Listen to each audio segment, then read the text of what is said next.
Hello class, I am Radha Pandey and today we are going to start a new unit of class 11 biology that is human physiology.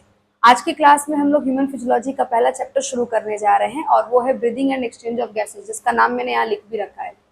ये human physiology का पहला chapter है, 11 biology का नहीं। ठीक है, चलिए बात शुरू करते हैं। एक और इन्फॉर्मेशन, आपकी जो रे ऑप्टिक्स की जो वीडियोज हैं वो एज यूजुअल आती रहेंगी, साइड बाय साइड इसको भी कंप्लीट करते रहेंगे। ठीक है, ऐसा नहीं कि उसको रोक करके ये मैं करूंगी। ठीक है, चलिए बात शुरू करें। आइए चैप्टर की शुरुआत करते हैं चैप्टर के नाम से। चैप्टर का नाम देखो आप क्या लिखा हुआ है, breathing and exchange of gases. मतलब डेफिनेटली दो प्रोसेसेस हैं, ब्रीदिंग और एक्सचेंज ऑफ गैसेस। अब प्रॉब्लम क्या है कि मिसकंसेप्शन होता है स्टूडेंट्स को कि ब्रीदिंग और एक्सचेंज ऑफ गैसेस तो मैम सिमिलर साउंड कर रहा है, तो ये तो एक ही प्रोसेसर है ma'am almost, but that's not true. ये एक प्रोसेस नहीं है, ये दोनों डिफरेंट प्रोसेसेस हैं। अब इनमें क्या है बेसिक डिफरेंसेस, यही हमें इस क्लास के अंदर सीखना है। ठीक है, चलिए दूसरी चीज, इस चैप्टर के अंदर ब्रीदिंग के बारे में मेनली बात करना है। जो एक्सचेंज ऑफ गैसेस है, जिसको हम लोग रेस्पिरेशन भी कह लेते हैं, इस चैप्टर में उसके बारे में बात नहीं करना है। थोड़ा सा इंट्रोडक्शन में बस बात होगा, फिर इसकी अपनी एक अलग चैप्टर है रेस्पिरेशन करके, आपको एक चैप्टर पढ़ना है, वहां पर मेनली इसके बारे में बात होगा। यहाँ पर तो ब्रीदिंग के बारे में ही बात की जाएगी।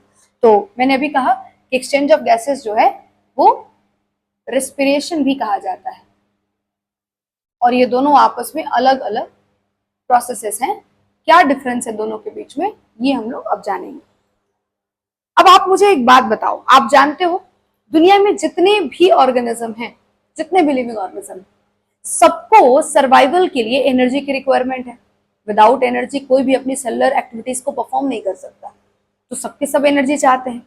अब चूंकि इस यूनिट का नाम ह्यूमन फिजियोलॉजी है, तो हमारा जो ज्यादा फोकस होगा वो ह्यूमंस पर होगा, और डेफिनेटली अगर सारे जानवरों को चाहिए तो ह्यूमंस को भी चाहिए होगा। हमारे भी सेलुलर एक्टिविटीज जो हैं वो विदाउट एनर्जी तो परफॉर्म होने से ना रहे, तो हमें भी एनर्जी की रिक्वायरमेंट होगी।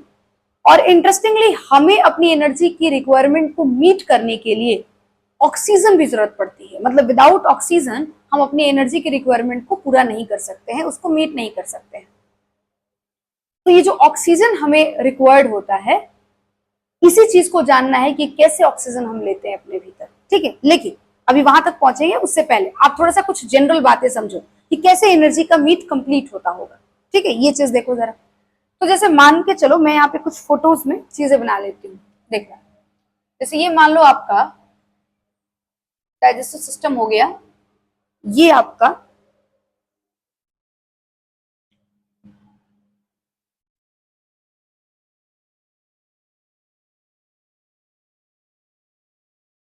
ब्लड वेसल हो जाएगा, और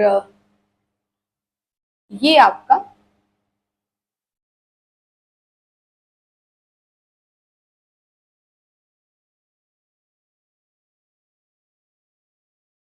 लंग्स हो गया, मतलब रेस्पिरेटरी सिस्टम हो गया, और ये आपकी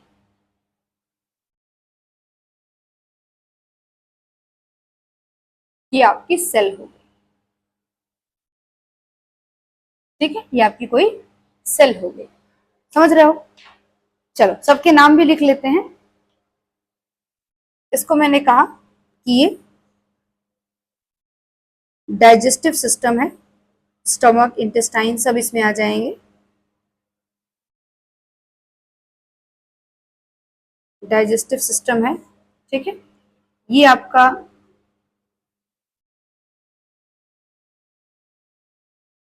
ब्लड वेसल है, ये आपका सेल है, और ये आपका लंग्स है, जो कि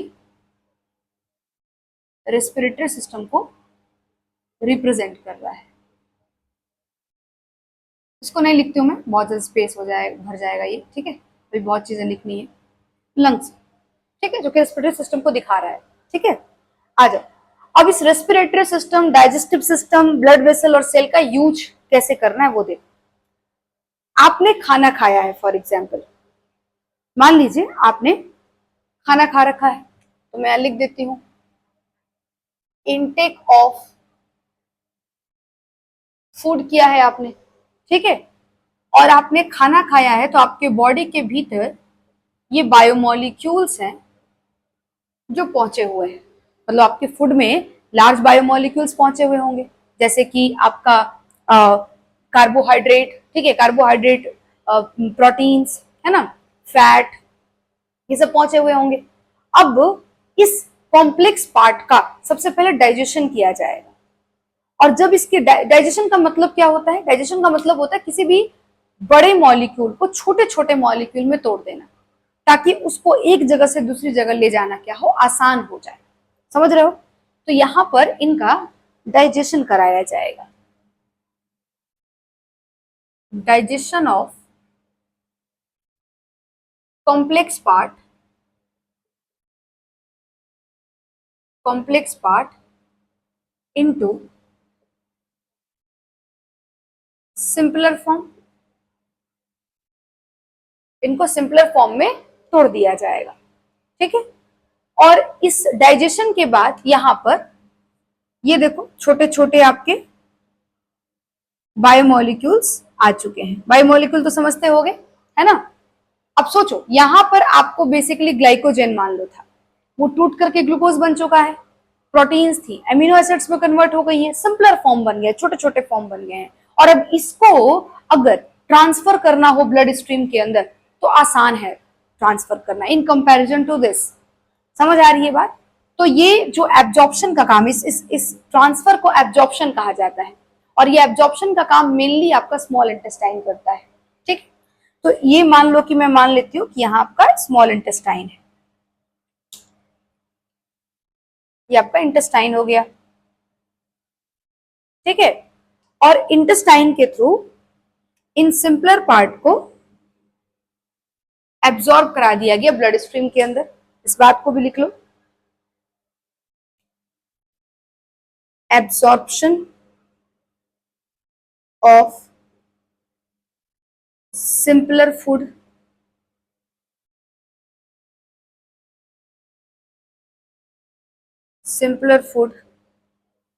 such that ग्लूकोज, है ना, एमिनो एसिड, ठीक है, ये सारे हो जाएंगे। और भी बहुत सारी चीजें हो जाएंगी, वाटर, मिनरल्स, बहुत कुछ एब्जॉर्ब होता है, ठीक है। लेकिन अब इसको डाइजेशन के अंदर ये सब चीजें आती हैं, और डाइजेशन अब आपके सिलेबस में नहीं है, तो आप देख लो, सिंपल सिंपल चीजें मैंने लिख दी है, ठीक है। क्या बोला मैंने कि एब्जॉर्प्शन करा दिया गया सिंपलर फूड का। अब ये जो है यहाँ पहुंच गया। अब इसमें मुझे ग्लूकोज के बारे में बात शुरू करती हूँ, मैं थोड़ा बताना आपको, ग्लूकोज से ही बताती हूँ एग्जाम्पल लेकर के। तो चलो आपका ग्लूकोज तो फाइनली पहुंच गया है यहाँ पर ब्लड स्ट्रीम के अंदर, है ना। अब इस ग्लूकोज का देखना जरा, इस ग्लूकोज को आप ब्लड में नहीं छोड़ सकते, इसको पहले तो सेल में पहुंचाना पड़ेगा। ब्लड के भीतर फ्री ग्लूकोज जो होता है वो बहुत ही डेंजरस होता है, बहुत हार्मफुल होता है, ठीक है। एग्जैक्टली ग्लूकोज जो होता है, इसमें कोई शक नहीं है कि ग्लूकोज एक मेन सोर्स ऑफ एनर्जी है, आपको बहुत ज्यादा अमाउंट में एनर्जी प्रोवाइड करता है, और फ्यूल है आपके बॉडी का। आप इसके बगैर आपके कोई भी सेल के फंक्शंस परफॉर्म नहीं हो पाते हैं। लेकिन ब्लड के भीतर इसका फ्रीली मूव करना सही बात नहीं है, इसको तुरंत, इसको सेल के भीतर इसका ट्रांसफर होना चाहिए। एक तो ये चीज हो गई। दूसरा, सेल के भीतर जाके करेगा क्या? सेल के भीतर इसको भाई, इसको तो आप ग्लूकोज को कैसे इस्तेमाल करोगे, सेल कैसे इस्तेमाल करेगा? तो सेल के भीतर जाने के बाद इसका ऑक्सीडाइज करा दिया जाता है, इसका ऑक्सीडेशन होता है। और उस ऑक्सीडेशन को कराने के लिए हमें ऑक्सीजन रिक्वायर्ड होता है। हम जिस कैटेगरी से बिलोंग करते हैं, हम एरोबिक रेस्पिरेशन करते हैं, तो हमें ऑक्सीजन चाहिए। तो बेसिकली अब हमें ऑक्सीजन की अरेंजमेंट करनी होगी, तो आप ऑक्सीजन अरेंज कर लेते हैं। अब एटमॉस्फेयर से ऑक्सीजन को ला करके और ब्लड के अंदर डालना, ये आपके रेस्पिरेटरी सिस्टम का काम है, लंग्स का काम है, रेस्पिरेटरी ट्रैक का ये काम होता है। तो लंग्स ने ये काम कर दिया, ठीक है। और ये ऑक्सीजन देखिए यहां पर आपका पहुंच चुका है, ये ऑक्सीजन भी यहां पर पहुंच चुका है, ठीक है। अब ग्लूकोज जा चुका है सेल के भीतर, तो डेफिनेटली ऑक्सीजन को भी सेल के भीतर ही जाना पड़ेगा, है ना। तो आओ जरा पहुंचाते हैं।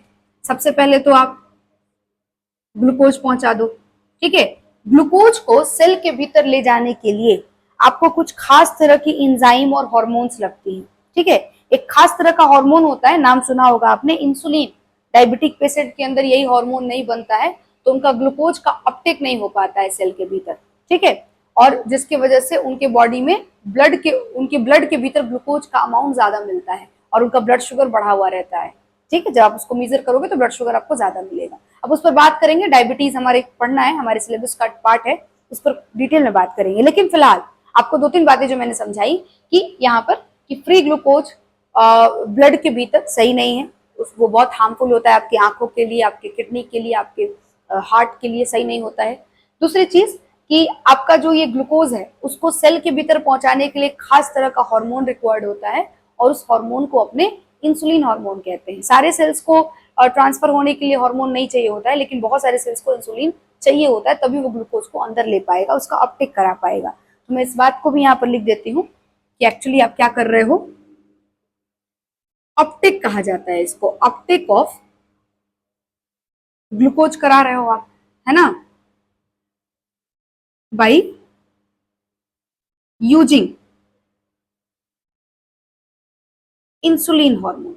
समझते चलो, धीरे धीरे सब बात समझ में आने लगेगी। ठीक है, और कहीं ना कहीं तो पढ़ना ही है, तो थोड़ा थोड़ा जानते रहोगे तो बात समझ में आएगा।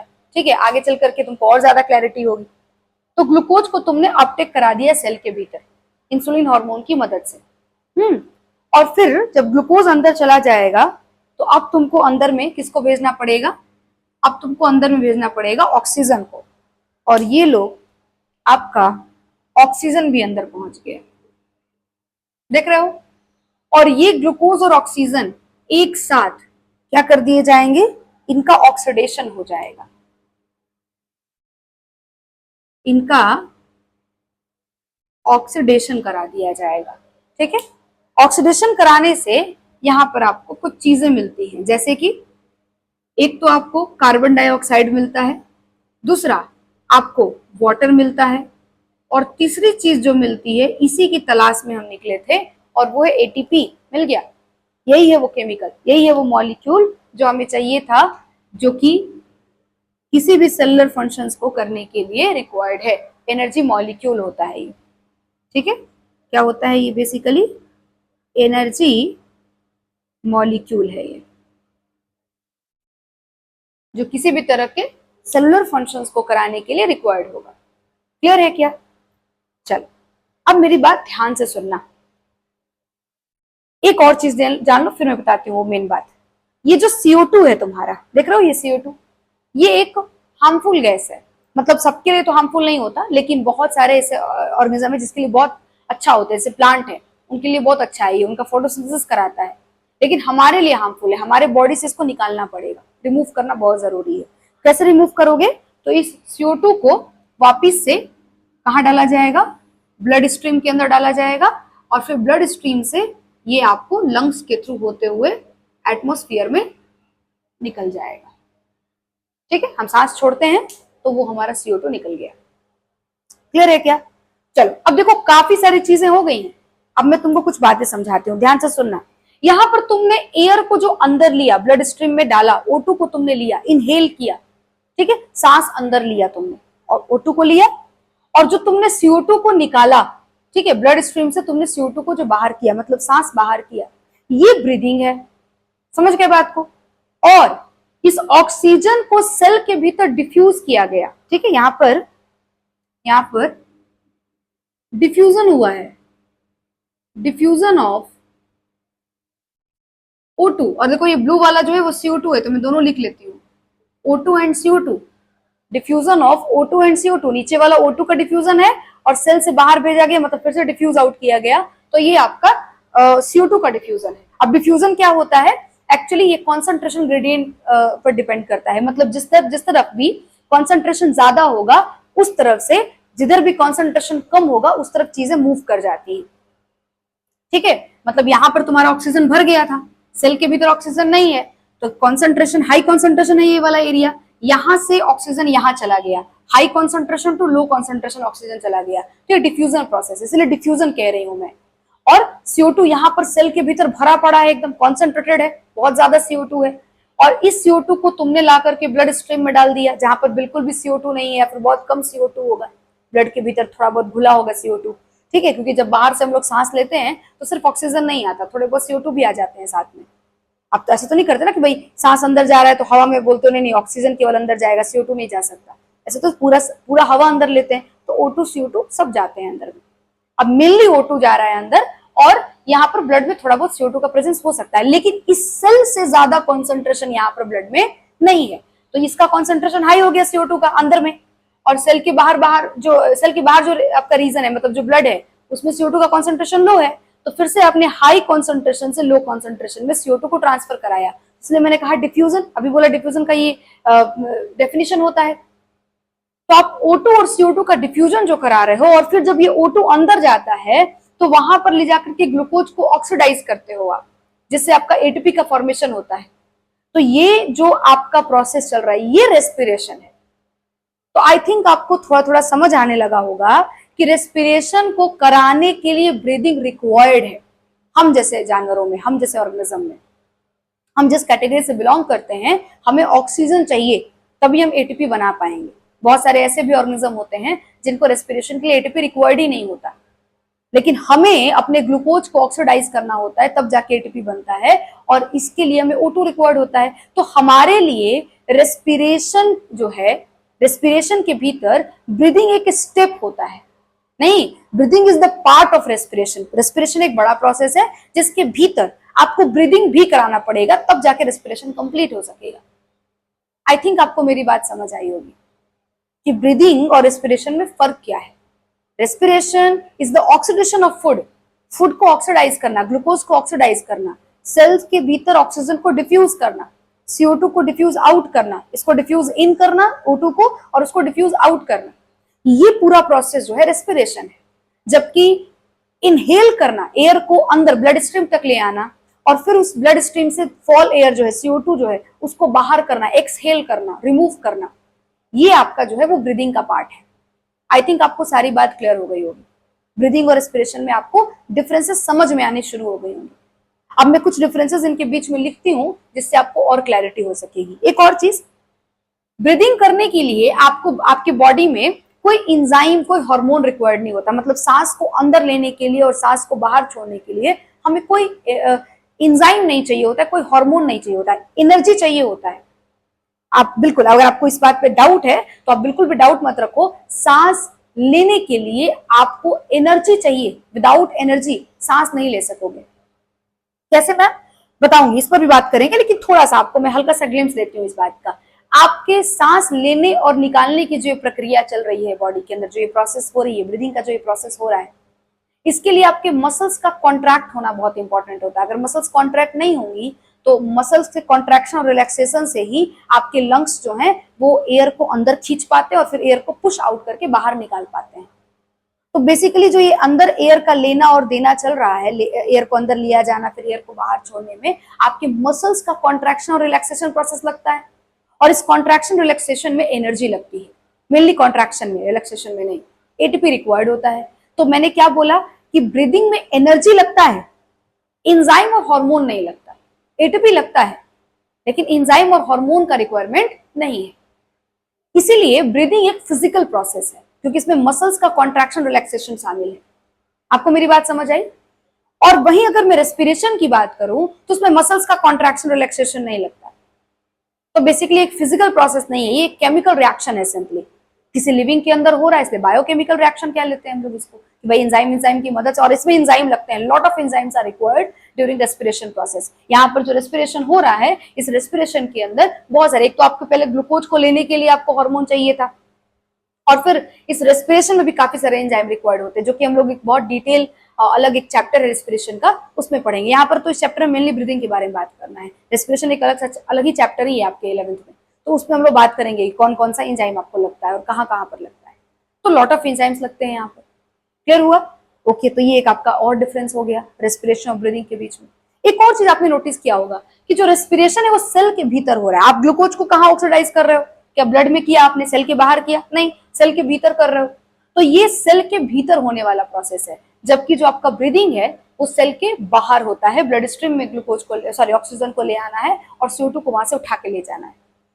समझ पा रहे हो बात को? तो कुछ ये भी एक डिफरेंस के तौर पे आप इसको ले सकते हो। And the last thing is, एक और बहुत ही इंटरेस्टिंग मुझे चीज लगता है, आप देखो रेस्पिरेशन को कराने के लिए कोई स्पेशल ऑर्गन रिक्वायर्ड नहीं है, बेसिकली सेल के भीतर हो जाता है रेस्पिरेशन। लेकिन जो ब्रीदिंग है इसको कराने के लिए आपको एक स्पेशल ऑर्गन की रिक्वायरमेंट थी, लंग्स।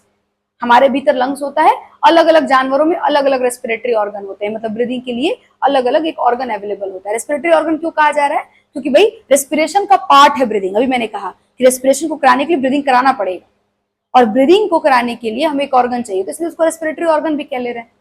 लेकिन वो आपका जो ऑर्गन है वो अलग अलग होता है अलग अलग जानवरों में। किसी में बुक गिल्स होता है, किसी में गिल्स होता है, किसी में बुक लंग्स होता है, किसी में ट्रैकियल ट्यूब होता है, बहुत सारे ऑर्गन है, सबके बारे में बात होगी अगले ही शायद क्लास में हम लोग बात करेंगे इसके बारे में। हमारे भीतर लंग्स रिक्वायर्ड होता है, तो एक स्पेशल ऑर्गन चाहिए हमें अपने ब्रीदिंग को कंप्लीट करने के लिए। क्लियर है क्या? आइए इन सारी बातों को पॉइंट्स में लिख लेते हैं। पहले आप इसका एक फोटो क्लिक कर लो, और उसके बाद रेस्पिरेशन और ब्रीदिंग को हम लोग पॉइंट्स में लिखते हैं कि ये कैसे डिफरेंट है एक दूसरे से। आ जाओ।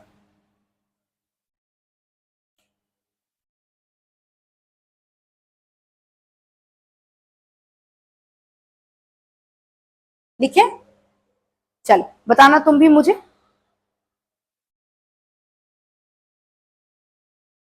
एक तरफ लिख लेते हैं ब्रीदिंग, और एक तरफ लिख लेते हैं रेस्पिरेशन। ठीक है, चलो पहला पॉइंट बताओ जरा, क्या लिखना चाहिए? पहला पॉइंट हो जाएगा इनहेल। भाई ब्रीदिंग तो inhale of fresh air, fresh air को अंदर लेते हैं हम, एंड रिमूव आउट करते हैं, रिमूवल ऑफ हार्मफुल गैस, या फिर CO2 कह सकते हैं, removal of CO2 is called breathing, उसी को ब्रीदिंग कहते हैं। और अगर वही रेस्पिरेशन की बात करें तो ये क्या होता है भाई? ऑक्सीडेशन ऑफ फूड, फूड को ऑक्सीडाइज करना, oxidation of food to form water, CO2 and energy. Energy बनाने के लिए फूड को ऑक्सीडाइज करना, और उसके दौरान आपका पानी जो कि बॉडी का पार्ट होता है, आपके बॉडी का एक मेजर कंपोनेंट है ये, तो ये तो उसमें ब्लड का मेन कंपोनेंट है, तो उसमें शामिल हो जाएगा, और CO2 जो है उसको बाहर कर दिया जाएगा, तो ये भी बन जाते हैं साथ में। क्लियर है? ओके, सेकंड पॉइंट बताना जरा, क्या लिखना चाहिए? अभी मैंने कहा कि ब्रीदिंग जो है वो मसल के कॉन्ट्रैक्शन रिलैक्सेशन से होता है, तो ये एक फिजिकल प्रोसेस है, ये एक फिजिकल प्रोसेस है। जबकि रेस्पिरेशन जो होगा इसमें केमिकल रिएक्शन है, और चूंकि एक लाइफ के अंदर, लिविंग के अंदर चल रहा है, तो बायोकेमिकल रिएक्शन है, तो ये bio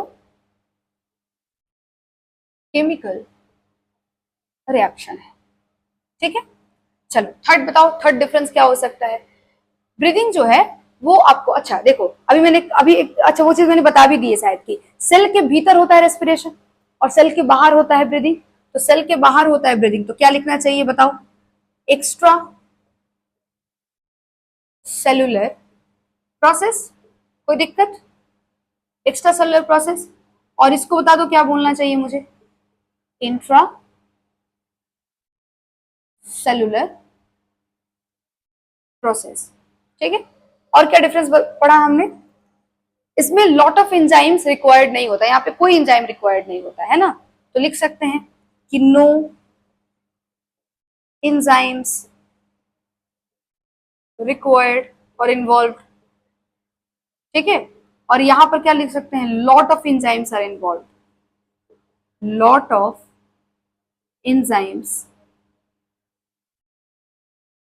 lot of enzymes are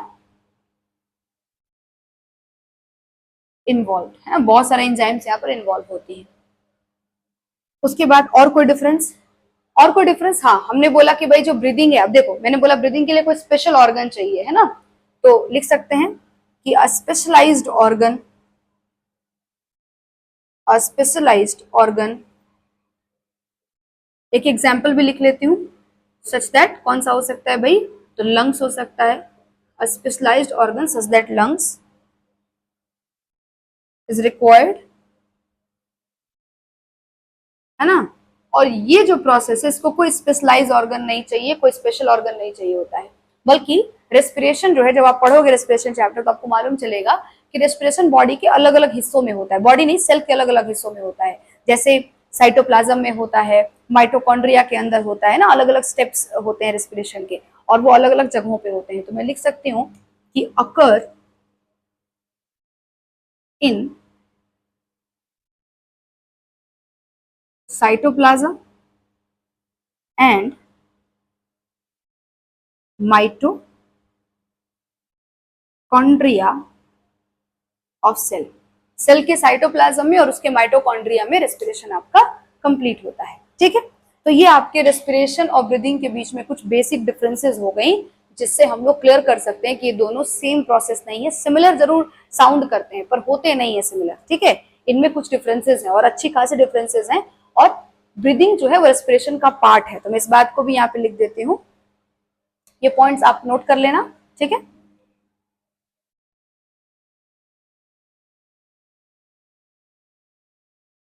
इस पॉइंट को भी आप नोट कर लेना। क्या हो जाएगा,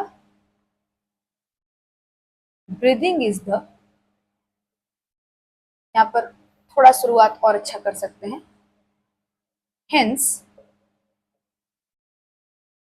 breathing is the, breathing is the part of respiration, part of, दोनों तरफ पॉइंट्स लिखने के बाद नीचे में हम लिख सकते हैं कि ब्रीदिंग जो है वो रेस्पिरेशन का पार्ट है। ठीक है, एक और बात जो मैं बताना चाहती हूँ, ध्यान से सुनना, जो ये रेस्पिरेशन है आपका, ये बेसिकली, यहाँ सारा कुछ लिखने के बाद नीचे आप लिख सकते हो इस चीज को। ठीक है, ये जो रेस्पिरेशन है आपका, ये रेस्पिरेशन दो तरीके का हो सकता है।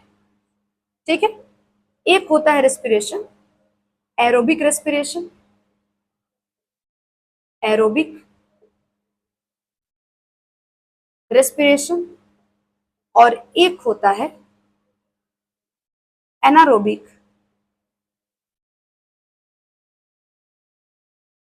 रेस्पिरेशन।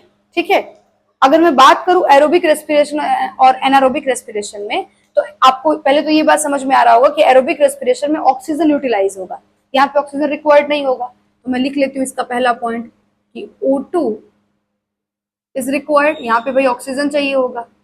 ठीक है, और ये कैसा होगा, इसका पॉइंट क्या हो सकता है कि occur in absence of O2, occur in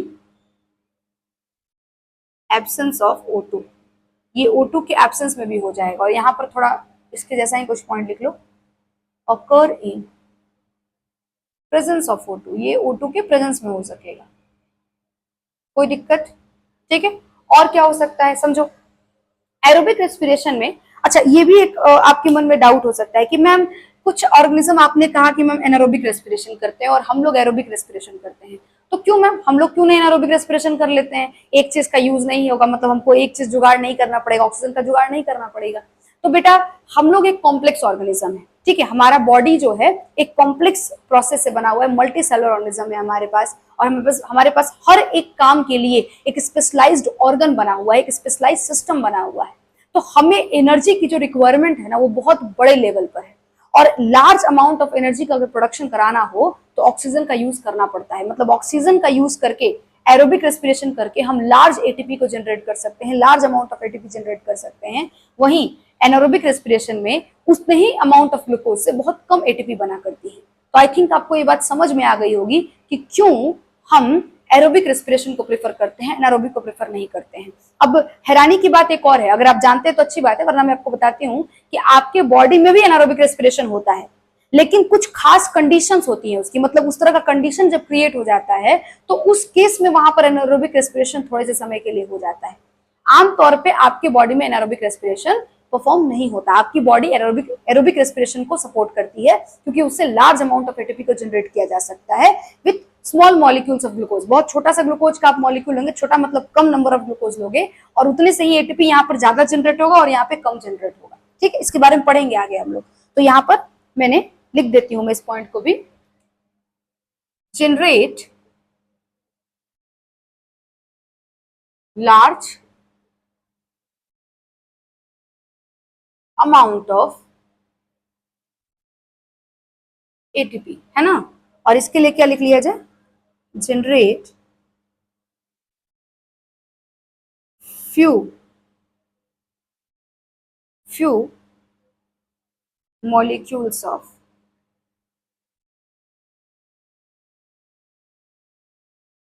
few molecules of ATP. ये एटीपी के बड़े कम मॉलिक्यूल को बनाता है, ठीक है।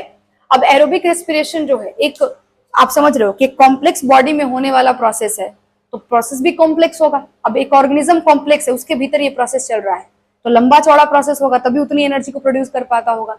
तो प्रोसेस भी कॉम्प्लेक्स होगा, और प्रोसेस अगर कॉम्प्लेक्स होगा तो फास्ट तो नहीं होने से रहा, प्रोसेस तो स्लो होगा, धीरे धीरे काम करेगा। तो ये प्रोसेस काफी स्लो होता है, स्लो प्रोसेस है ये, ठीक है। जबकि ये जो है, यहां पे लिख देती हूँ इसका, ये एक फास्ट प्रोसेस होता है। लोअर ऑर्गेनिजम्स में एनारोबिक रेस्पिरेशन जो है वो परफॉर्म होता है, तो उनका बॉडी बहुत छोटा सा है, सिंपल बॉडी है, तो फटाफट प्रोसेस हो गया। छोटी सी बॉडी है, उन्होंने जो एनर्जी उनको रिक्वायर्ड था, वो एनर्जी का उन्होंने जो डिमांड था उसको कंप्लीट कर दिया, ठीक है। तो ये कुछ बेसिक डिफरेंसेस होती हैं एरोबिक और एनारोबिक रेस्पिरेशन के बीच में, ठीक है, जो कि मैंने यहाँ पर आपको समझा दिया है। ये सारी चीजें आप अपनी कॉपी में नोट कर लेना और इसको अच्छे से समझ लेना। एनसीईआरटी का इंट्रोडक्शन वाला पार्ट पढ़ लेना, कहीं पर कोई डाउट हो तो मुझसे पूछ भी सकते हो, ठीक है, कमेंट के अंदर। मिलते हैं नेक्स्ट क्लास में और इसके आगे का टॉपिक कवर करते हैं, ठीक है। Thank you.